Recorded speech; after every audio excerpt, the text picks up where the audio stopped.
અને હવે વાત કરીએ વડોદરાના ડભોઈમાં ભિલોડિયા અરણ્યાનો સંપર્ક તૂટી ગયો। આ બંને ગામડાઓ છે કે જે સંપર્ક વિહોણા બની ગયા।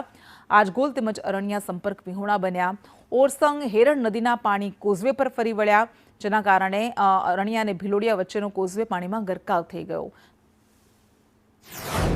વડોદરાના વાઘોડિયામાં ધોધમાર વરસાદ ખાબક્યો। વસવેલ તેમજ હિંમતપુરા ગામ સંપર્ક વિહોણા બન્યા।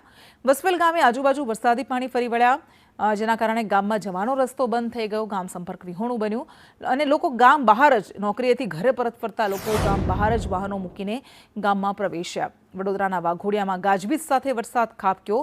રુસ્તમપુરા, વેટપુર, વલવા, ગોરજમાં વરસાદ વરસ્યો। સાંગાડોલ, હિંમતપુરા સહિતના ગામડાઓમાં સારો એવો વરસાદ વરસ્યો, જેના કારણે રસ્તાઓ પર નદીઓ વહેતી થઈ હોય તેવા દ્રશ્યો સર્જાયા। વડોદરાના સાવલીમાં પણ ભારે વરસાદને કારણે ઠેર ઠેર પાણી ભરાઈ ગયા। સામતપુરા, વાંકાનેર, ભાદરવામાં, ટુંડાવ, બહુથા, લામડાપુરા, ગોઠડા આ બધા જે ગામડાઓ છે, આ બધા જ એ પ્રદેશ છે, વિસ્તારો છે કે જ્યાં ધોધમાર વરસાદ